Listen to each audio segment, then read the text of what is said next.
Our silly game saved my daughter's life.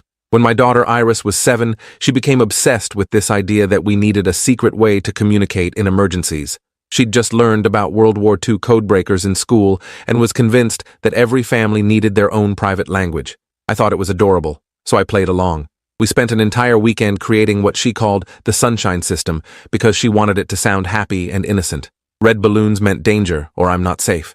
Visiting Aunt Clara meant call the police, even though we didn't have an Aunt Clara. Piano lessons meant someone is hurting me, which was darkly specific for a 7-year-old. Making lemonade meant I'm scared but can't talk freely. The beach house meant I'm being taken somewhere against my will, referencing our family vacation spot in Mendocino.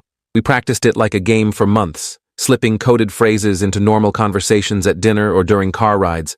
If I said I was thinking about red balloons, Iris would immediately respond with the safety phrase, which was Dad bought flowers, meaning everything is actually fine. If she didn't respond with that phrase, I was supposed to take her seriously. By the time Iris turned 10, we'd mostly forgotten about the Sunshine System.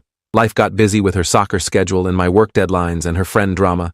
The code became something we joked about occasionally, like, "Remember when you made me learn all those weird phrases?" But I'd noticed she still used some of them without thinking, the way you might still knock on wood or avoid cracks in sidewalks from childhood superstitions.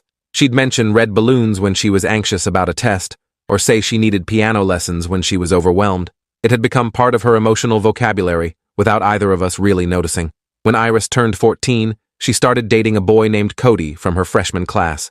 He seemed fine at first, polite when he came to pick her up, decent grades, played JV basketball. My ex-wife liked him because he was on the student council. I had a weird feeling about him that I couldn't explain, something about how he'd steer Iris away from her friends when they hung out in groups, but I chalked it up to being an overprotective dad. 3 months into their relationship, Iris's texts started changing. She'd always been a frequent texter, sending me memes and random thoughts throughout the day. But suddenly her messages got shorter and less frequent. When I'd ask how school was, she'd respond with one-word answers. When I'd suggest we grab dinner, she'd say she had plans with Cody. I mentioned it to my ex-wife, but she said I was being paranoid and that teenagers naturally pull away from their parents. She said Iris was just growing up and I needed to give her space.